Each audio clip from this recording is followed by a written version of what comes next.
वो सच्चे दरबार की जय हो। शेरा वाली मैया की जय। आई हाँ। माई की दरबार सुंदर लाग गइल बा, लाग गइल। और सब भक्त माई की आरती देखावता, माई के मनावता, कैसे? केहू भजन गावता, और माई की से कहा था कैसे कैसे कि जगदम्बा घर में दियारा बार आईनी है, जय हो। जगतारन घर में दियारा, और माई से मनावता और कहा था कैसे कैसे जगदम्बा घर में दियारा बार आईनी है, जगदम्बा घर में दियारा बार आईनी है, जगदम्बा घर में दियारा बार आईनी बार आईनी बार आईनी है, बार आईनी बार आईनी बार आईनी है, जगदम्बा घर में जय हो।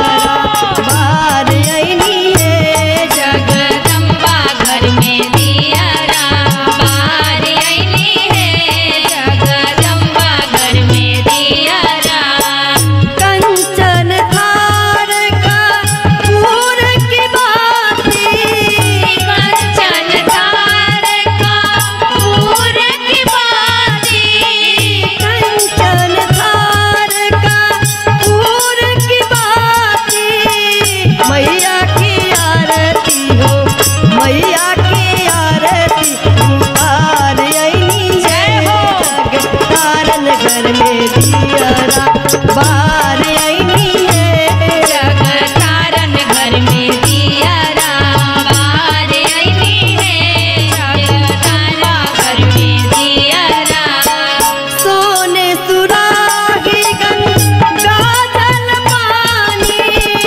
सोने सुराही गंगा जल पानी, सोने सुराही गंगा जल पानी, मैया के चरण हो, मैया के चरण पखार आईनी है, जगदम्बा घर में दियारा बार आईनी है, जगदम्बा घर में दियारा बार आईनी है, जगतारन घर में दियारा सोने के थाली में व्यंजन परोसन, सोने की थाली में व्यंजन परोसन, सोने के थाली में व्यंजन परोसन, मैया के भोगवा हो, मैया के भोगवा लगाई आईनी है,